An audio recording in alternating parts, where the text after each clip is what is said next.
Can I ask you about the racial element of the case? Sure. How did it get that way? It's real simple. The other side decided to bring it up. My first question was, one, where's his parents? How was he raised? Why did this happen? Not, oh, he's black, he must be guilty. It never even crossed my mind. This is what Austin Metcalf dad said when he first came out. He didn't come out hating them. He didn't come out saying nothing about black people. And then he showed up at the press conference trying to make amends with two families coming together. But they got ignorant activists up there leading their family off a cliff. This shirt was on popular demand. People wanted the shirt. They saw the basketball player wearing the shirt. It's available to you.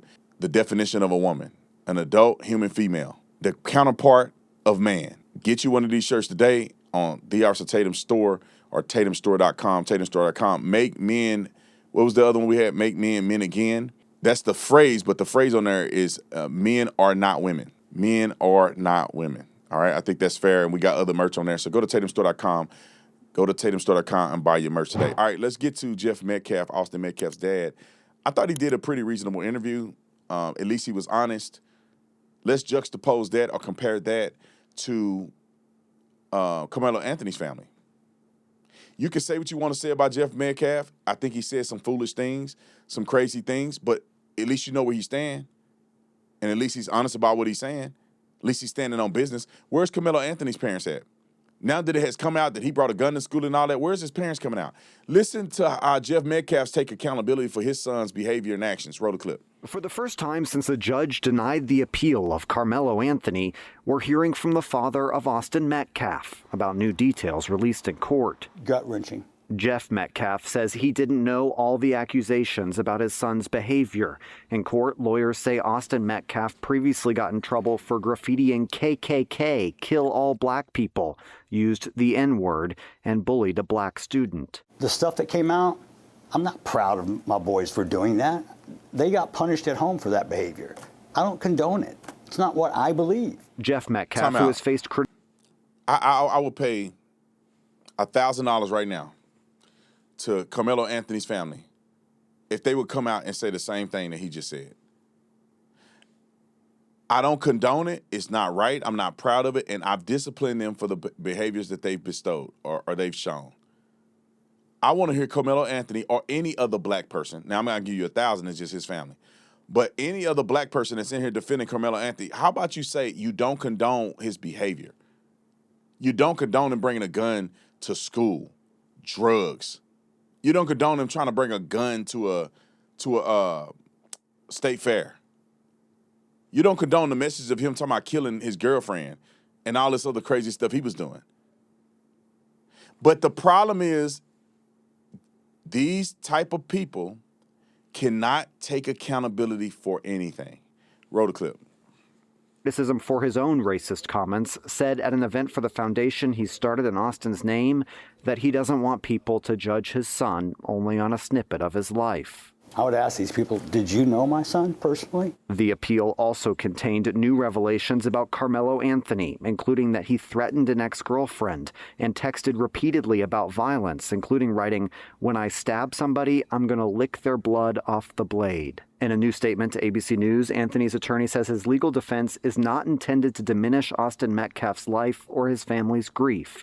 Legitimate questions about racial fairness, equal treatment, public access, judicial impartiality, and the constitutional process cannot be dismissed as merely bringing race into the case. These new details from court were kept secret as part of a deal the lawyers made before the trial, which Jeff Metcalf says he didn't know about. Do I wish it would have come out? Yeah. From both sides, you wish all the information come out. Look, when you got 20 pages versus 75, and then these words versus these words. He says if a jury knew, he thinks they would have doubled Anthony's sentence. And, you know, I get accused of taking sides. I'm just a rational person. If I'm not looking at either one of these boys' colors or nothing.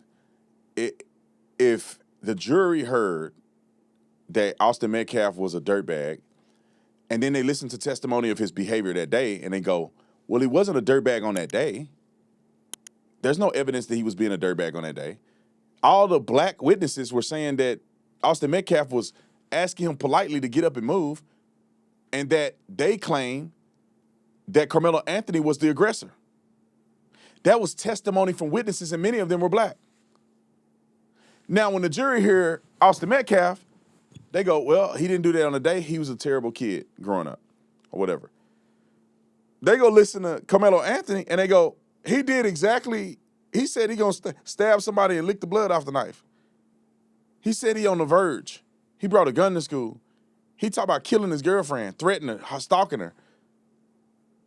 Once they hear that, although he didn't present that, the image of who this young man is will limit the sympathy of the jury.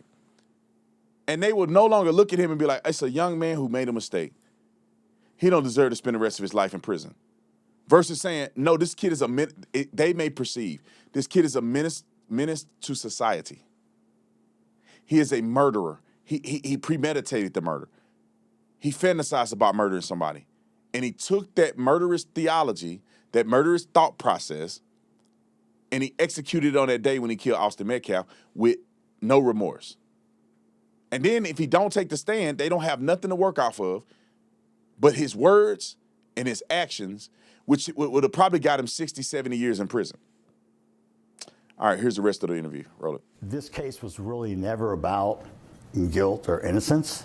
It was about how long you're going to do. Did you get justice? No.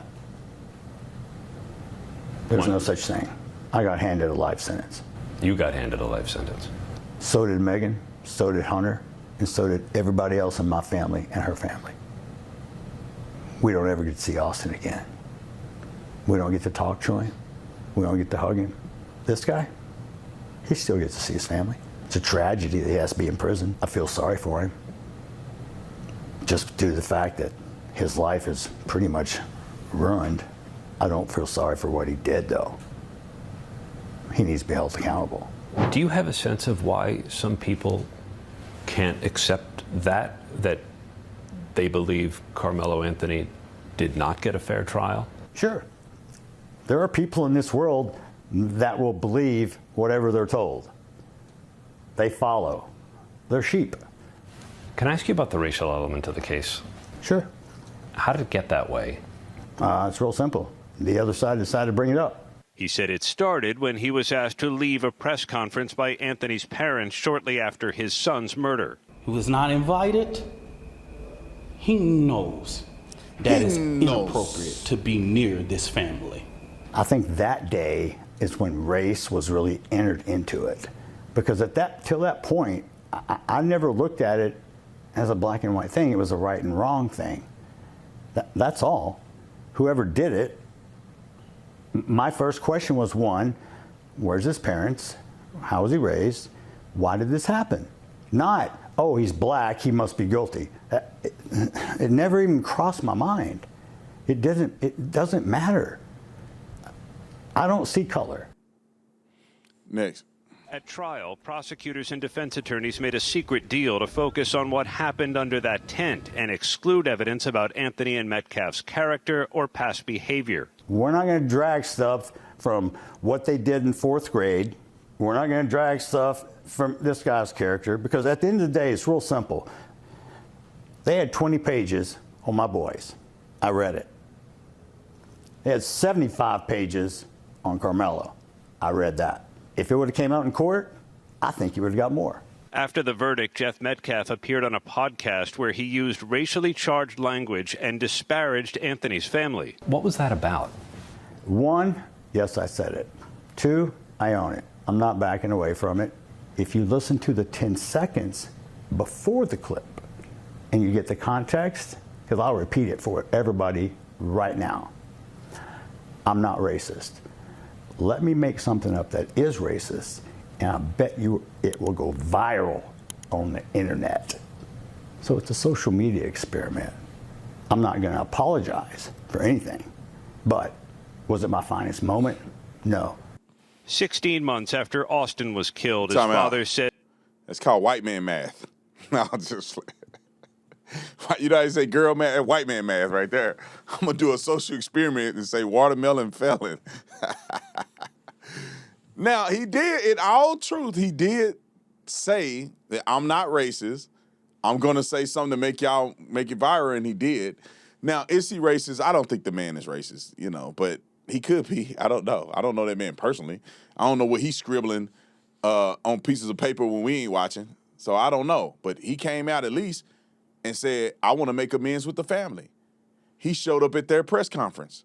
That, to me, don't seem like a racist man. When it first happened, he came out and said, leave the race alone. Don't make this political.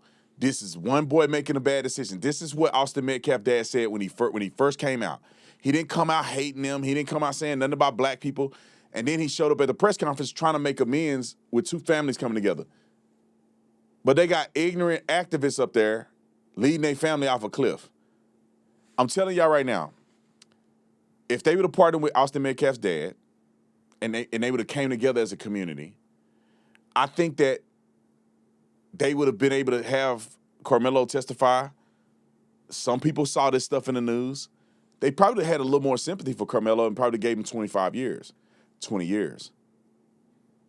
But they had nothing to go off of. And I think people saw it for what it was. All right, one more clip and then we're going to move on to men and women's basketball. Roll it. In recent weeks, Jeff Metcalf started a foundation named for his son with Bruce Carter, a community advocate who works on conflict resolution. It's the ability to walk away, but you have to teach people that before they're in that moment. We live in a society right now that conflict is normal, so we have to prepare people prior to that. I want to make sure no other parent has to feel this way. Now, can I change the entire world? No, but I can do my part, because it starts with one step. This is the first step, but it's the first step of the rest of my life. What do you want us to know about Austin and how he should be remembered? He touched so many different hearts in such a short time. That boy taught me stuff. I taught him too. I was his dad. He taught a lot of people a lot of things. He was a good kid. Now, maybe he was headed in the right direction. I don't know. Let me just say this because I want to be fair about this, because I told people this the last time I was doing this video, is that I wasn't perfect when I was young. I told a story about how I got arrested at 8 years old smoking weed with my cousin then when we were young, so we kind of got influenced into doing it.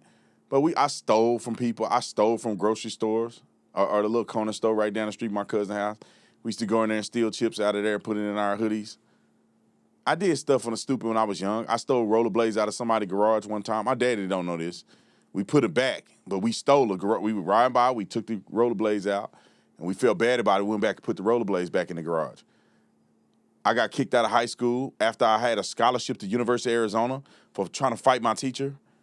Got suspended for trying to fight this dude over my girlfriend, who she had a fight with him, and I didn't know she won the fight. She had me running up to the school like I'm gonna have to pull up in her honor, and she won the fight, and I got suspended. What else did happen, man? I didn't got in trouble when I drank before. When I was 18, I drank and drove once, and it was bad, man. I couldn't even walk. I was so drunk, and I was driving up because I didn't want nobody to drive my car. Police pulled up right next to me. What's up? They said, what's up? They pulled off. I got home. I was throwing up for 3 days. And I haven't drank Bacardi since. I remember I was having a good time. My first summer at the University of Arizona, I got drunk at the weekend with my football team, and I hate going out, so I rarely went out. But this night I went out. We went to Phoenix. I was at a girl. Well, we were all at this girl house. She had fun parents. You know how parents, they their kids' friends. They not their parents. They friends. So this girl and another girl, and it's 4 of us football players. We all over their house drinking, and we underage. And she said I look like a basketball. She asked me did I play basketball. And as a football player myself, after hitting them weights like I was doing, I got offended. And I took my shirt off and flexed on her mama like this. I said, this look like a basketball player to you? I took my shirt off at this woman's house and flexed on her. That Bacardi was hitting, boy. I don't know what I was thinking. But anyway, I didn't make my own bad decisions. I fought teammates. I blew up on coaches. I remember one time I was going to kick the door in on my neighbors because they got my car towed. My homeboy had to stop me. I was really going to kick the door in and beat everybody up in the house. Kids, everything, women, everything. I was crazy. Thank God he stopped me. You know, it's a bunch of people I wanted to put my hands. I done fought a couple people, you know, and so I'm not up here acting like I'm better than these kids. They could have gone on like I did, got saved, and changed their lives. So I just want to throw that out there.